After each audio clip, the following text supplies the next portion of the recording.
Hi, everyone. I'm going to be talking about visual question answering. My name is Devi Parikh. I'm an assistant professor and a research scientist at Facebook AI Research. And like I said, I'm going to be talking about visual question answering.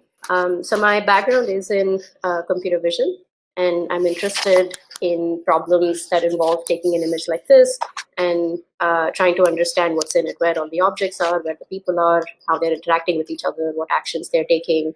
Is this indoors? Is this outdoors? Is this sort of an urban scene or a rural scene, and things like that. But more lately, myself and others in this community in trying to take sort of this image understanding, translating it into natural language. So for example, taking an image like this and describing it in a sentence, or maybe sort of telling a short story about what's going on in the scene, or answering a natural language question about this image. And someday maybe even holding sort of a natural language conversation with an AI agent that's grounded in this image, right? So that's sort of the holy grail of this direction. And so this involves having algorithms that can understand the pictures, can translate this understanding to natural language, and communicate this natural language to humans in sort of a natural human-like way, which might involve things like common sense reasoning. And so let me first sort of try and motivate a little bit why I think this space of words and pictures, or this intersection of computer vision and natural language processing, is interesting.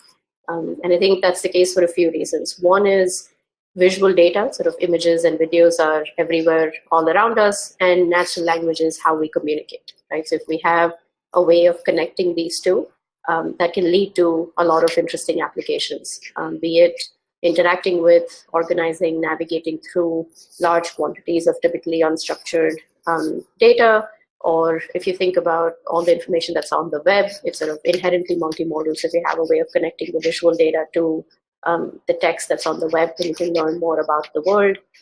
If you think of applications that involve aiding visually impaired users who don't have access to the visual data, but if you have a way of converting the visual data to natural language, then through this natural language, they can access the visual information. Or if you think of users who are not visually impaired, but sort of situationally impaired, in the sense that there's just a large quantity of visual data that they need to go through. So if you think of analysts looking at large quantities of surveillance feeds, trying to make decisions, then having a natural language interface to this data can be very useful, right? So that's one motivation, the applications.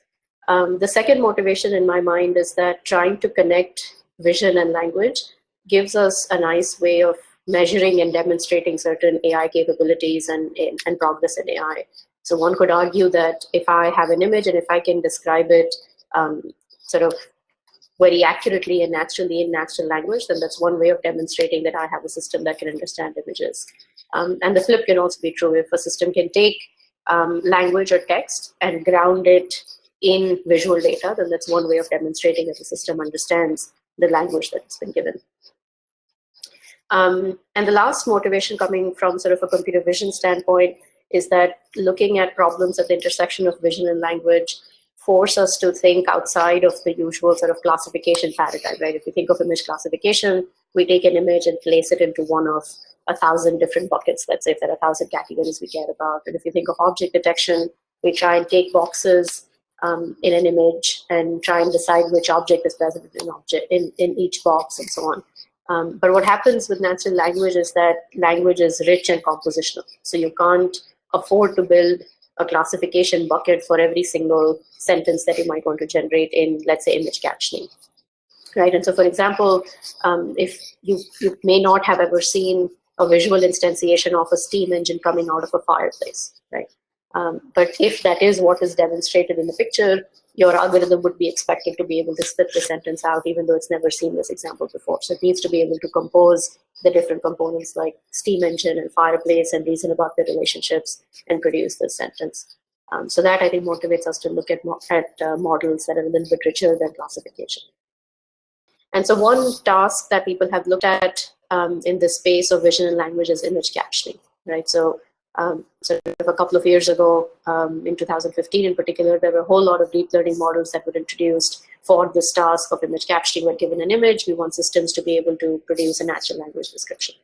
And these work quite well. We now have systems that can take an image like this and automatically describe it as man in blue wetsuit is surfing on wave, a group of young people playing a game of frisbee, or a car is parked in the middle of nowhere, or a pot of broccoli on a stove. Right? So these are some nice natural language, complete sentences, seem to be recognizing the entities in the images accurately, and so this was very exciting.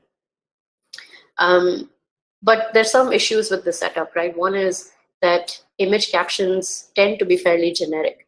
And what I mean by that is the following, that if we have this image and if an image captioning model automatically describes it as a giraffe standing in the grass next to a tree, we find it to be a really good output, right? It's quite accurate, seems to be recognizing the giraffe, seems to recognize that it's standing, it's recognized the grass, the tree, it's recognized the relationship between the giraffe and the tree, that the giraffe is next to the tree, and so on.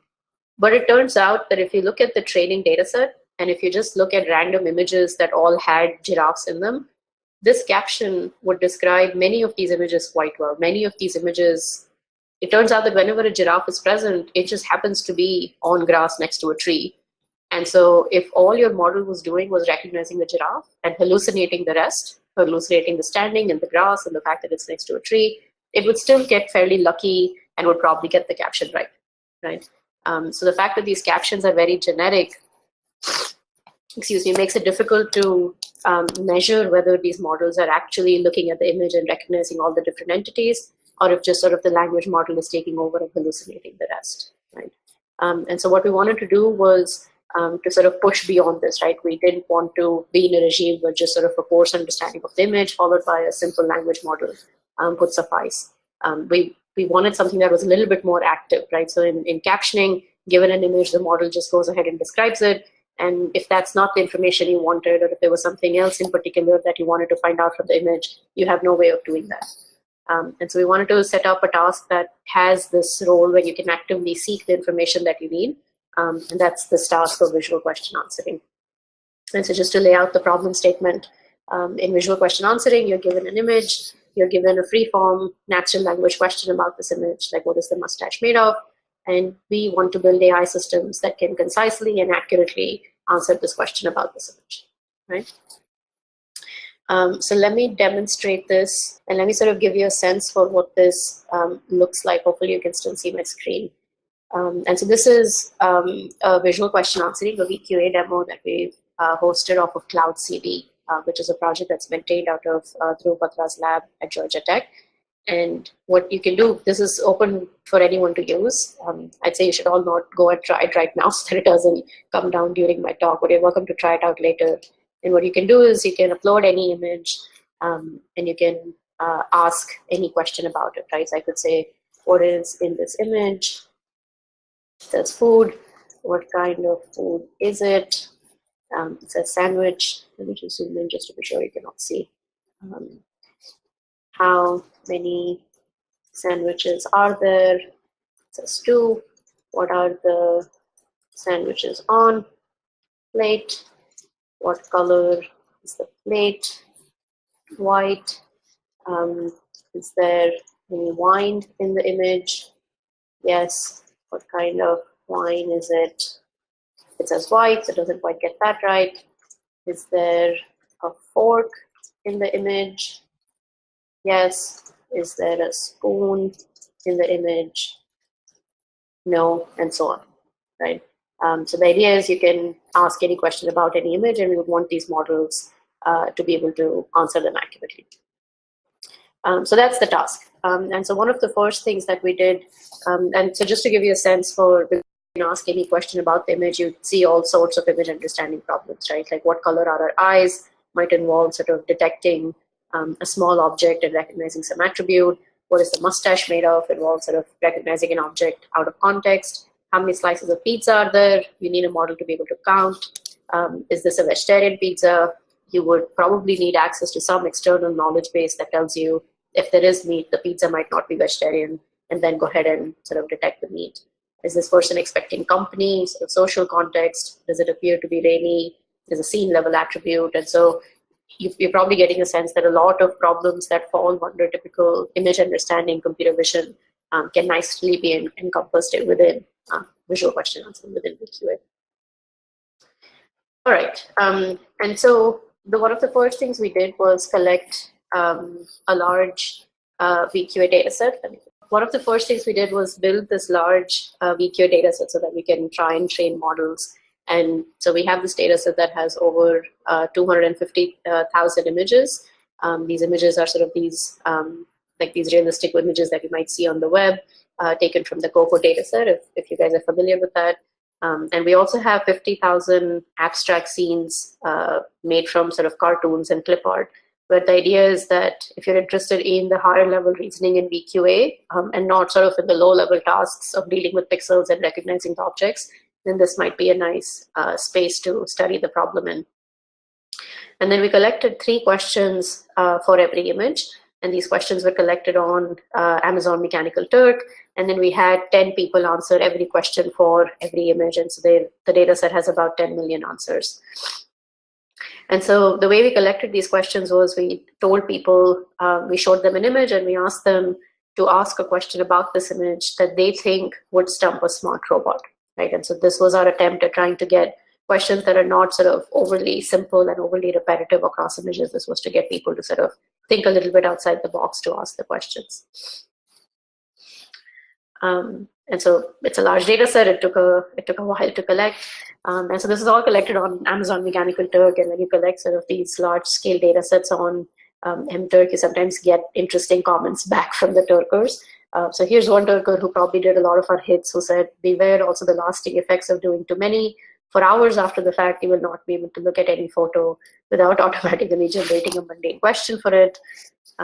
Here's another Turker. If I were in possession of state secrets, they could be immediately tortured out of me with the threat of being shown images of skateboards, trains, Indian food, and beep giraffes. The COCO dataset has a lot of giraffes, so this person probably saw a lot of images. Please, I will tell you everything, just no more giraffes. So it was a fun exercise to collect this. You can analyze what kinds of questions people asked. And so here's a visualization that tells you that 41% of the questions start with what. In the top left, you see the words, the first few words of the question.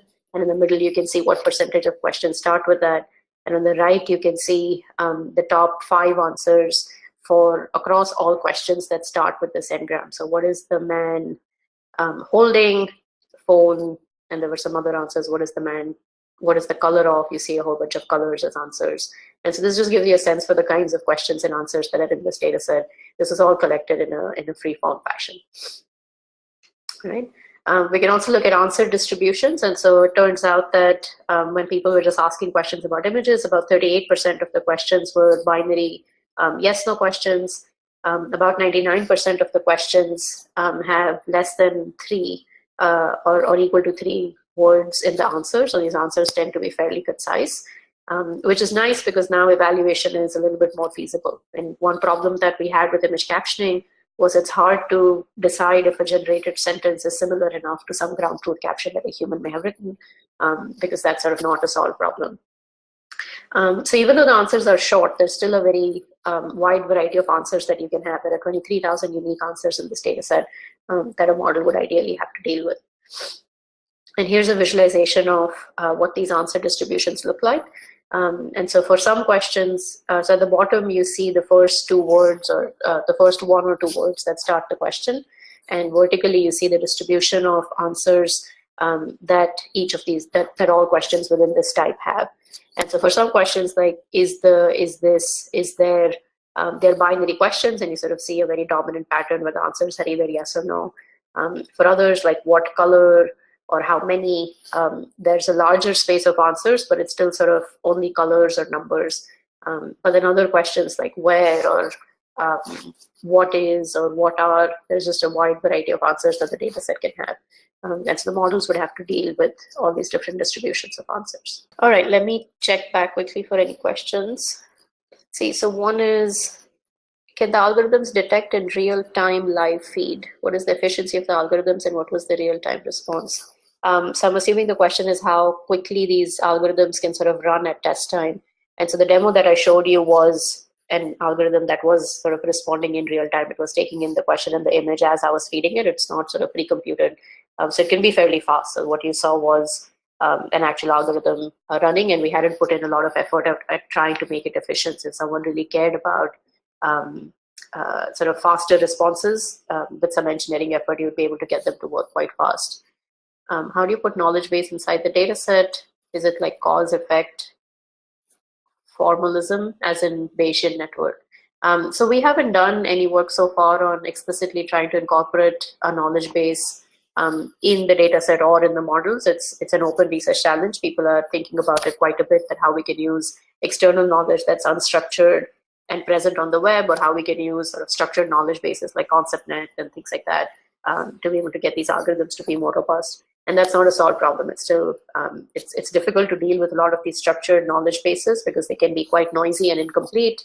And if you just look at all the unstructured knowledge on the web, obviously there's a lot of noise there as well.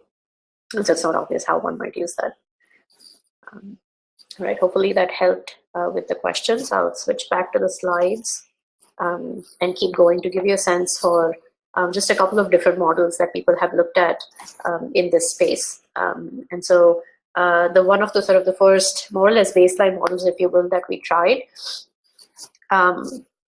looks something like this. So the input is an image and a question. The desired output is an answer to that question. And what we did was we represented an image with a convolutional neural network, a CNN, as you might suspect. And we encoded the question with a recurrent neural network, in particular an LSTM, a long short-term memory network. And then the way we dealt with the output was we said this model is just going to predict one of the k most frequent answers in the training data set. And in our case, we picked k to be 1,000. And I think that covers about 85% of all questions in the data set. And so that's what we went with. And so just to spell it out a little bit more, in comes the image, it's encoded with a CNN. In this case, I'm showing a BGG network. It could also be a ResNet for those of you familiar with it. And then the question is encoded with an LSTM. We convert the image embedding through a fully connected layer to 1024 dimensions. We convert the LSTM encoding of the question, again, via fully connected layer to 1024 dimensions. These are combined with a pointwise multiplication. So now we have an embedding that fuses the image and the question. And now this is passed on to a classifier to predict one of the 1,000 most frequent answers in this data set, right? And so now you can look at some ablations of this where you say, well, if we didn't have the image at all, if you just use the question alone to guess what the answer would be, how well would the model do?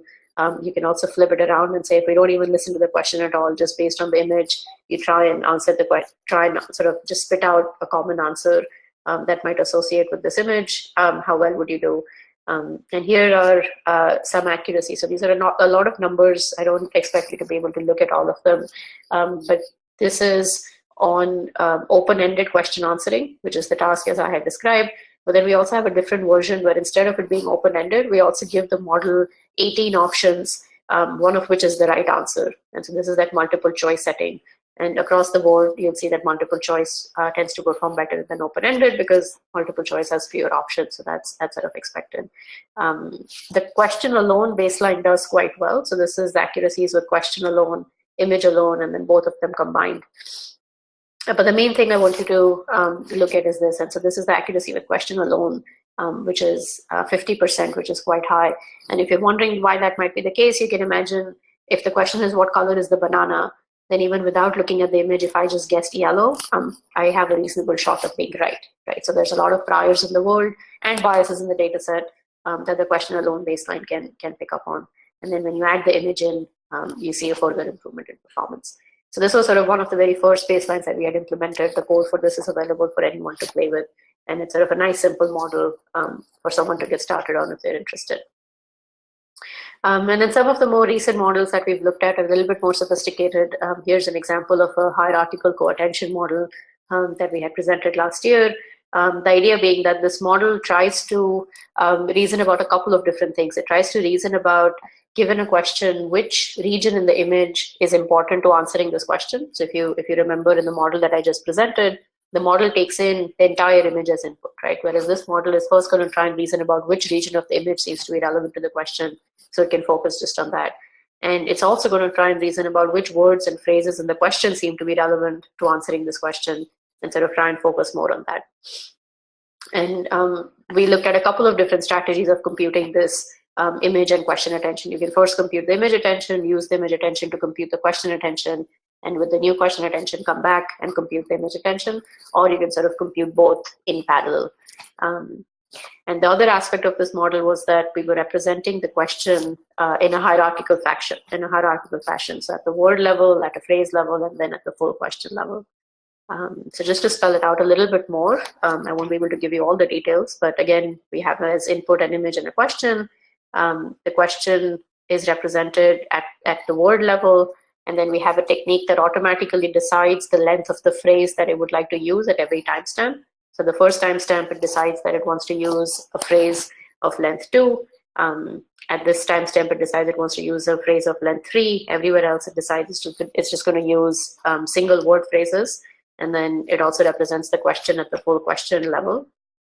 And at each level in the hierarchy, it reasons about which regions in the image seem to be relevant to answering the question, and which words in the question seem to be relevant to answer the question. And then same thing at the phrase level, at the question level, and then all of this information is recursively combined to then predict the answer. And this performs much better than the model that I showed you earlier. And this code is also publicly available for anyone to use. Why don't LSTM encoder-decoder models perform as well as CNN encoder-decoder models? So I don't know if you're asking this in general across sort of different NLP applications, or on my slide where I showed the comparison between, let me see if I can go back to that. So maybe you're asking about this comparison right here, but that doesn't fit the question that you asked, because LSTM actually does perform better than image. So maybe you're asking about NLP questions and NLP applications in, yeah, you're asking a higher level question. So for NLP applications, I think it's fairly recent for people to look at CNN encodings for text. They are much more efficient, so in that sense, they are very attractive to compute. You can also sort of make them much deeper to learn higher and higher order representations, like representation hierarchies, which might be harder to do with LSTMs. Yeah. Is there a paper or blog that lists solved and open and unsolved questions in this domain? I actually don't think so, not that I know of. There is a recent survey on VQA that I think was from University of Adelaide. I think there has also been a couple of other surveys, and so those lay out sort of what all has been done in this space, and probably talk about the open questions. I'll try and do a little bit of that towards the end of my talk, so hopefully that will be helpful. What are some examples of applications? So I talked about that at the beginning of my talk, sort of aiding visually impaired users, trying to, or if it's analysts working on large quantities of surveillance data. In all of those settings, if you have a way of asking questions about visual content, that can be quite convenient. Given how rooted VQA is in statistical inference, how would such a system cope with irregular one-off inputs, example, a Picasso painting or artwork with a high degree of abstraction or distortion? So that's a great question. And yeah, these approaches will not be able to deal with it will not be able to deal well with input that is outside of the manifold of inputs that it has seen during training. And that is a problem right now. A lot of these data sets are built on sort of these web images, in particular from the COCO dataset. And so if you take sort of random other images from the web, they don't even generalize to that very well. So that is an open problem. All right, so I only have 5 more minutes before I lose you guys. So let me make sure I get through the content that I had in mind. So that was an example. So yeah, like I was saying, there's a lot of interest in this space. We've seen a lot of papers come out in the last couple of years. Even at major conferences like CVPR, there were sort of multiple papers in an oral session on VQA. We organized a challenge at CVPR last year and this year, where about 30 teams participated. And so it's been a nice sort of active community, which has been quite fun. And so just to give you a sense, the state-of-the-art accuracy last year was 66% for open-ended, and this year it's close to 70%. So there's a good, so actually even this number is a bit outdated by a couple of months. So it's closer to 70% now. So that's exciting. And so coming back to that last question, so I just want to give you a sense for what these models can't really do very well. So if there was a question like how many vegetarian slices are left in the pizza, in the pizza box, this would be a difficult question for the model to get right for a variety of reasons. One is these models can't really count. They don't have an explicit counting mechanism. They just treat all answers as class IDs, so they don't even know that the number 3 is closer to the number 2 than it is to the number 1. And so that's an issue. These don't have access to external knowledge bases. Again, relates to a question that we had earlier. So realizing that the word vegetarian means there should be no meat is not something that these models have a way to do. They can't really do sort of multi-hop reasoning, saying that if the pizza box originally had 8 slices and then 4 slices were eaten and there are 4 slices left, and they can't really do any of that. Doesn't really leverage compositionality. So if during training it had seen vegetarian sandwiches and it had seen non-vegetarian pizza slices, at test style, if it now needs to recognize vegetarian pizza slices, it would probably have a hard time generalizing.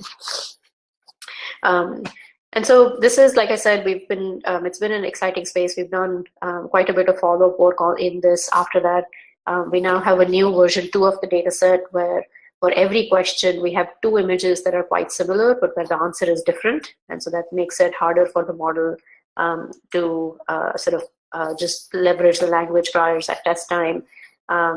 We've been looking at counting specifically. We've been looking at trying to make these responses be more human-like. And one of the biggest pushes that we have most recently is sort of extending this one round of interaction in visual question answering to visual dialogue, where you're actually going back and forth and having a conversation with this agent.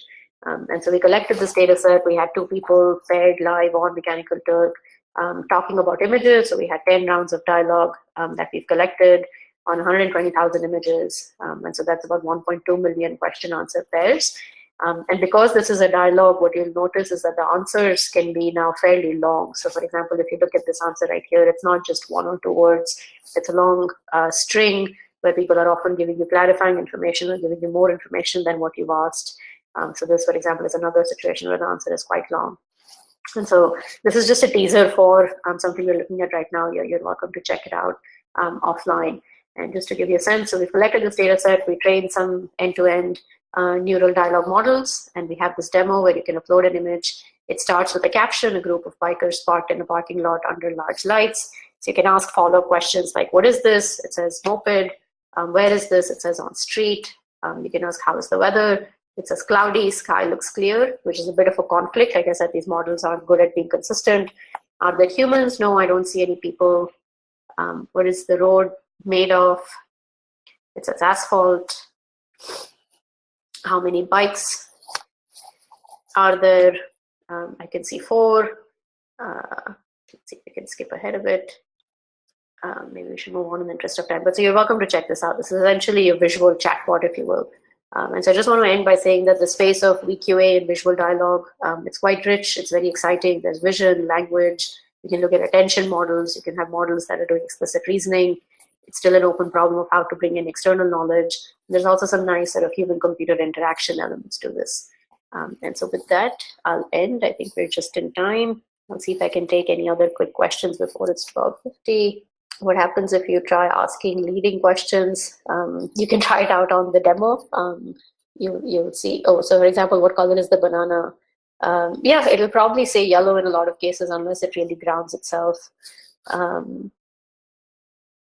To create a task-specific data set that I may want to create, I would like to know how much it costs. Yeah, so this data set costed us about $80,000 to collect the VQA data set. So it is on the expensive side. But I think once you have a benchmark like this, it can be quite useful for a lot of people to train models on it, use it for evaluation, benchmarking, organizing challenges, and so on. So there's a question about what model that decoder part is an LSTM with RL as feedback. So that I'm not sure I completely understand the question, but there has been work on trying to use human feedback for image captioning. So this is work from Sanya Fiddler's group in Toronto, and so you're welcome to check that out. All right, so I think that's it. Our time is up there, and so hopefully you found this useful. This is the first time I've done something like this, so this was fun. And if there's any questions, I don't know if I'll have access to this chat later on, but feel free to post them. All right, thank you all. Bye.